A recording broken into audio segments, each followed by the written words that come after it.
Just a few remaining villages before the remoteness takes hold. I think, it's one of the last great wildernesses and desperately needs to be protected. From the plain, Niassa Reserve seems untouched by man's greed. I'm looking for elephant number 30. We're sort of approaching her last known tracks. But even with the help of GPS, we struggle to find a single herd. What have you seen? An elephant. Yes, I got one. Just like the rest of Africa, here too the poachers have found a way in. What's happened to the herds? They've been decimated by poaching. There should be upwards of 10,000 elephants in this reserve. He estimates there are less than 2,000 left. Just flying over what used to be bountiful countryside, you're now struggling to find animals. A Chinese government ban on ivory has been heralded as the key to saving the species. The world's largest market should now be off limits. But here, conservationists say the slaughter continues.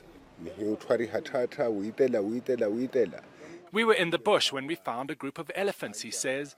I shot the first one, and then I shot the second one. We were about to remove the ivory when security officials arrived to apprehend us. Inside a prison yard, this poacher speaks freely. He's agreed to talk to us because he wants people to know. I had nothing else I could do, he says. This is the only way. He says the demand for ivory hasn't diminished.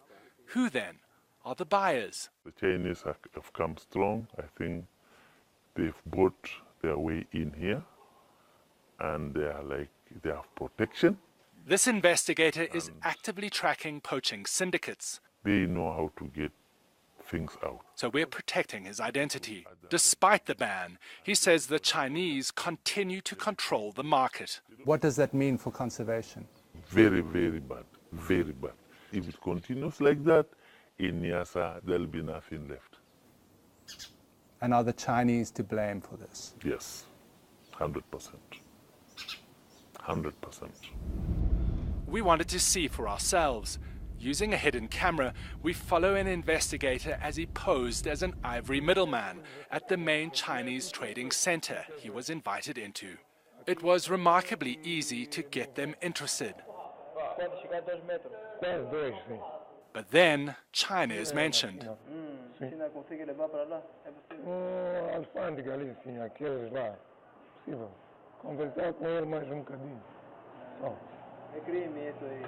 It could be a negotiating technique. Drive up the risk to drive down the price. Or perhaps the ban's message has made it to Mozambique's Chinese traders. But a massive bust by authorities in Maputo would show otherwise. In mid-April, more than 3 tons of ivory was confiscated. Police say the container is linked to a Chinese trading company. The suspects fled, and the investigation continues.